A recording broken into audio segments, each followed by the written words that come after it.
Olá a todos, sou Marcela Rocha, economista-chefe da Principal Asset Management no Brasil, e hoje nós falaremos a respeito do cenário macroeconômico do mês de junho, passando tanto pelo cenário global como pelo cenário doméstico. Começando pelo cenário internacional, o último mês foi marcado por mais um mês de ganho das principais bolsas. Nos Estados Unidos, o S&P atingiu patamar recorde, ultrapassando os 6.200 pontos e, claro, anulando toda a perda que tinha sido observada neste ano. Mas fora o S&P, a gente também teve alta do MSCI Global, terceiro mês consecutivo de ganho, na verdade, subindo um pouco mais de 4%.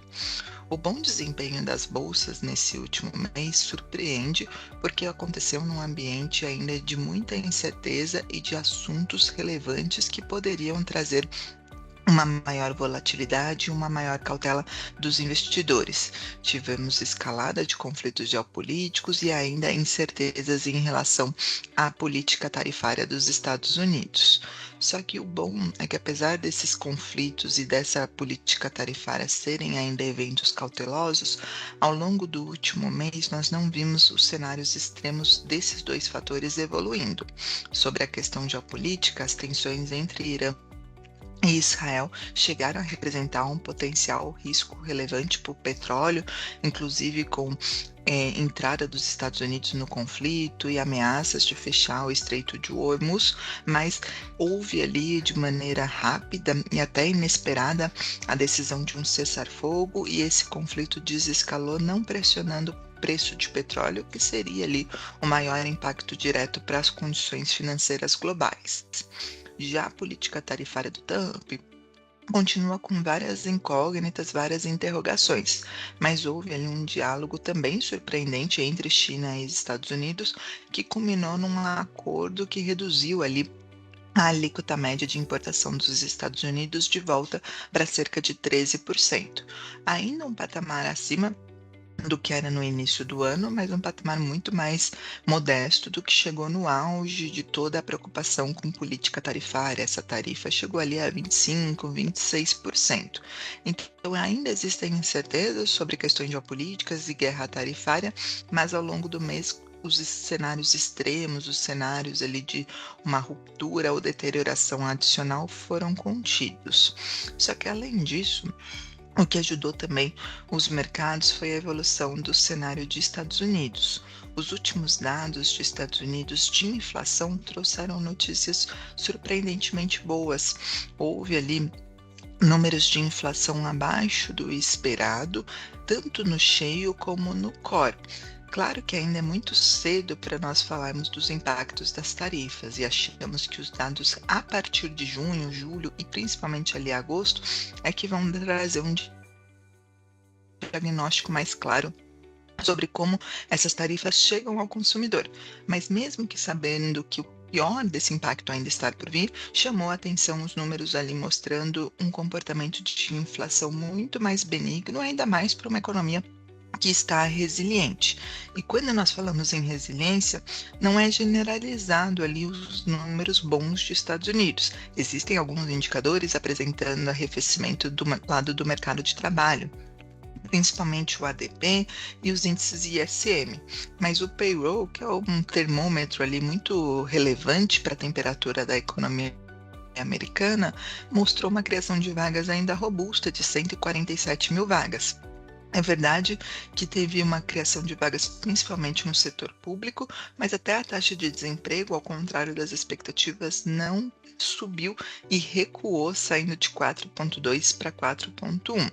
Então, é um cenário que afasta a recessão e mostra a economia americana ainda lidando de maneira surpreendentemente resiliente a todos esses choques. Nesse cenário, a política monetária continua ali numa encruzilhada e o Fed tem demonstrado maior cautela. O Powell enfatizou que a política monetária está bem posicionada para lidar com qualquer risco desse cenário, mas que a melhor estratégia ainda é esperar para ver.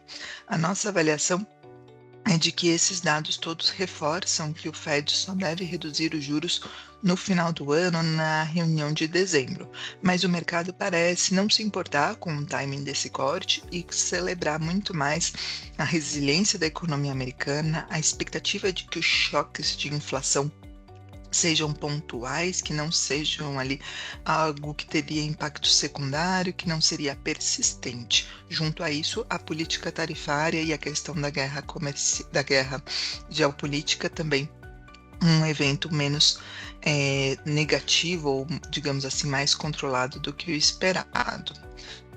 Tudo isso ainda num contexto de muita incerteza sobre quais serão os próximos passos do Trump. A gente acha que existe ainda uma janela positiva para medidas de desregulação e de questão fiscal, mas existem dúvidas sobre como serão os acordos. Afinal, a data-chave para a política tarifária será no dia 9 de julho, no início do próximo mês, e não vimos ali ainda acordos concretos sendo firmados e clareza a respeito de como serão essas negociações. O nosso cenário base é de que haverá uma postergação dessas decisões e novamente um adiamento sobre quando serão definidos as condições comerciais entre Estados Unidos e os outros países. Com isso, a tarifa média não teria uma nova deterioração e continuaria no mesmo patamar do último mês. Essa é uma premissa importante para o cenário daqui em diante, mas parece que o mercado concorda com nós, afinal, como eu disse, além das bolsas subirem, nós não vimos ali maior volatilidade e maior aperto das condições financeiras. Só que o que também é interessante desse cenário é o impacto para moedas. Apesar dos Estados Unidos resiliente, apesar desses eventos de cauda diminuírem de probabilidade, o dólar teve nova desvalorização, perdeu um pouco mais de 2% no mês e voltou para o patamar mais fraco ali desde 2022. A nossa avaliação é que esse dólar continua refletindo a incerteza sobre tarifas, continua refletindo incerteza sobre qual vai ser essa política do Trump, tem a questão do prêmio fiscal, mas a gente acha que essa última pernada ali de desvalorização do dólar foi muito mais por conta das discussões de política monetária a respeito de quando o Fed irá cortar os juros e se esse Banco Central, talvez quando cortar, possa cortar de maneira mais intensa. Afinal, a política monetária por lá segue restritiva e apesar do Fed estar nesse cenário desconfortável de atividade resiliente e pressão inflacionária, se o choque de preço se mostrar pontual, ele poderia ter espaço para reduzir os juros. Então, nós vemos essa queda do dólar mais recente não como um fator de falta de confiança nos Estados Unidos, mas mais por diferenciação de juros. Claro que a questão de diferenciação de juros depende dos outros países, mas por enquanto nada salta aos olhos ali de notícias boas de Europa ou de China. Na Europa, a gente ainda não tem sinais claros de uma atividade reacelerando e as tarifas seguem como uma dúvida.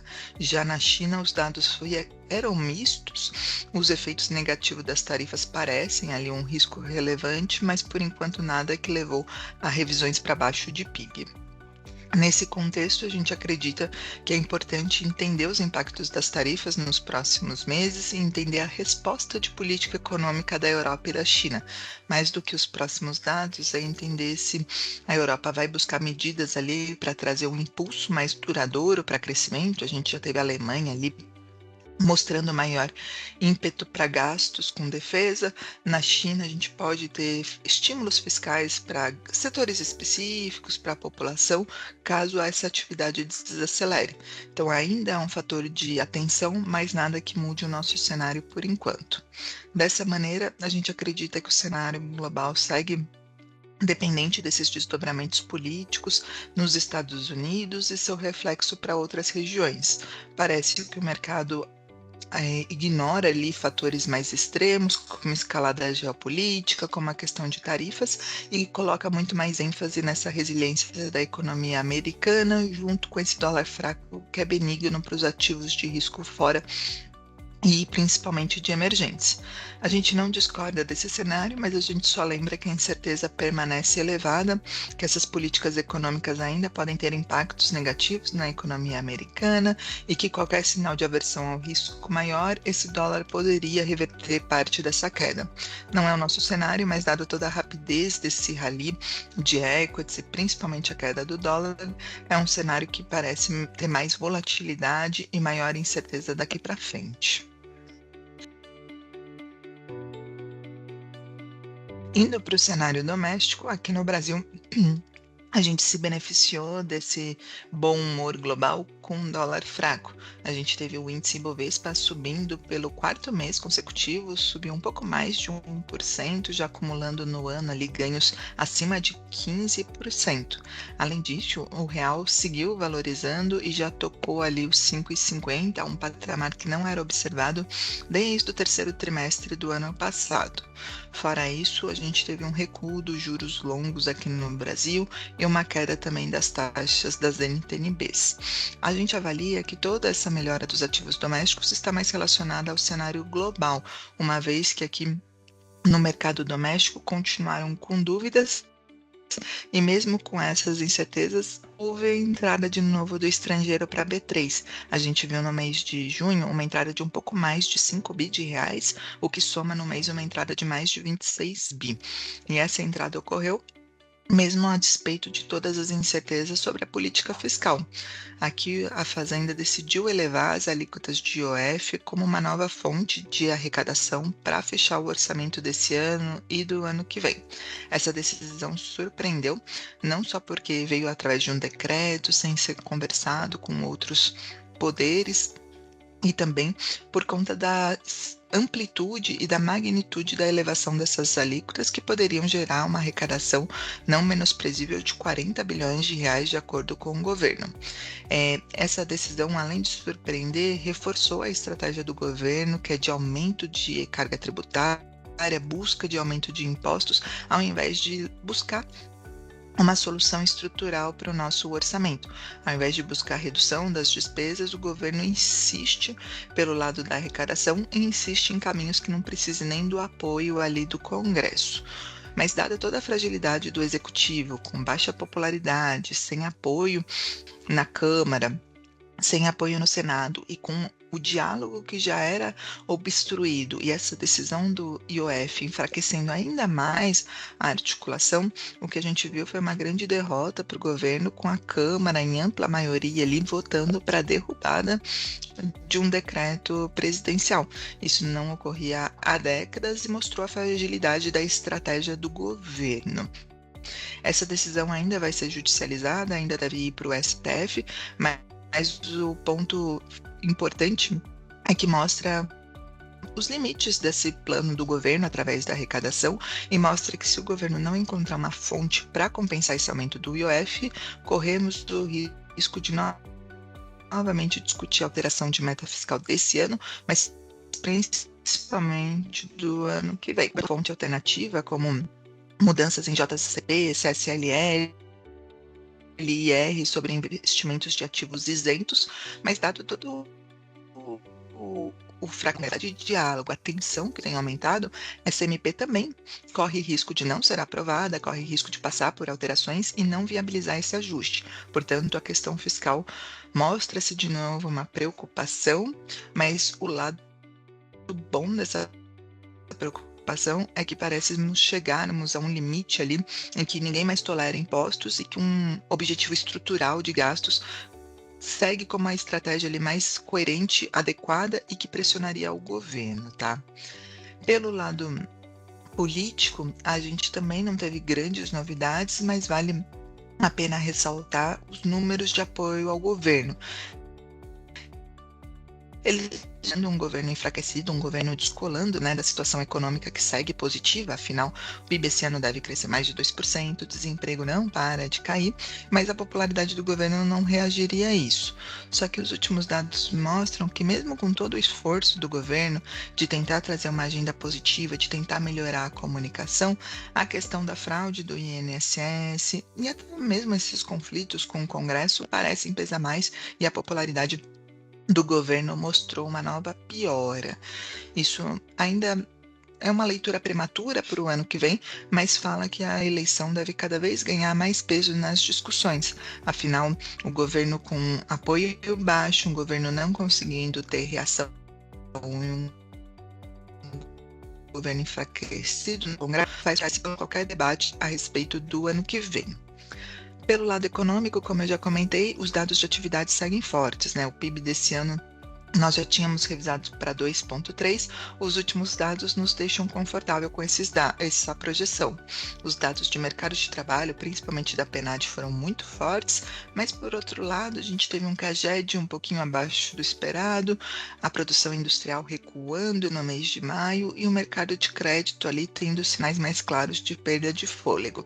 Eu acho que esse misto de dados de atividade, na verdade, é um alívio para o Banco Central, e mostra que, por hora, uma nova rodada de revisões para cima é evitada do PIB, mas acho que não são ainda informações suficientes para a gente falar que a atividade está perdendo tração rápida ou para jogar o PIB do ano para baixo.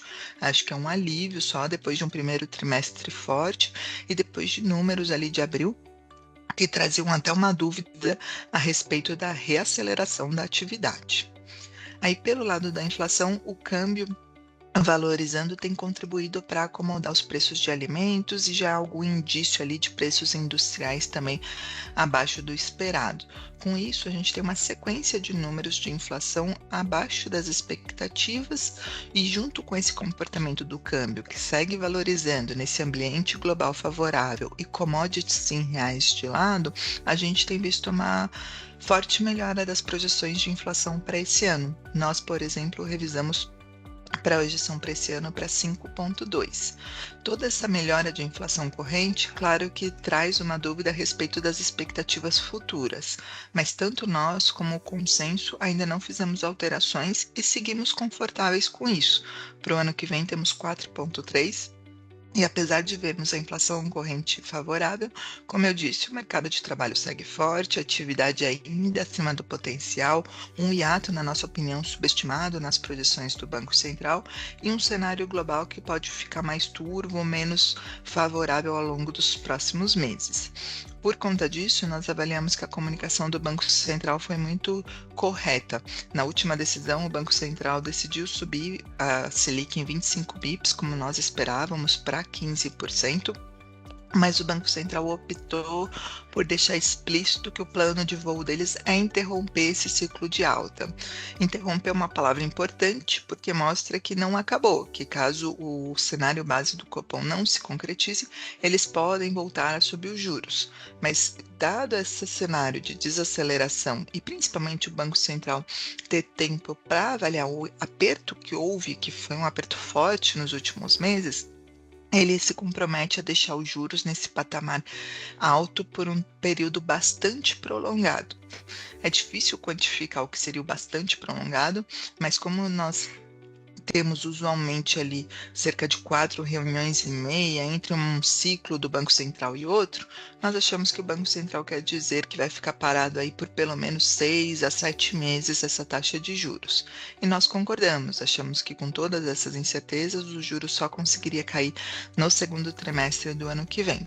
Claro que podemos ser surpreendidos com a questão do câmbio valorizando, como a questão do global contribuindo para um cenário de commodities caindo e até mesmo aqui a atividade desacelerando. Acho que o mercado talvez teste o Banco Central, mas achamos que o objetivo dele ainda está bem distante e que o Banco Central manter esse discurso duro ajuda a potencializar o impacto da política monetária e pode ser determinante para as expectativas finalmente mostrarem uma queda. Nós avaliamos que o cenário doméstico melhorando os ativos de risco ainda é muito mais por global do que idiosincrático. Ainda não vemos uma euforia para falar em cortes de juros esse ano, e apesar do cenário político trazer ali um cenário de um governo enfraquecido e a chance de uma alternância de poder crescendo, achamos que isso ainda não está embutido nos preços. Portanto, o cenário global segue determinante por hora para a avaliação do cenário doméstico. Este foi o nosso resumo do mês de junho. Quaisquer dúvidas ou sugestões, estamos à disposição. Por favor, somente entrar em contato com a nossa área econômica ou com a nossa área comercial. Obrigada e até o próximo mês.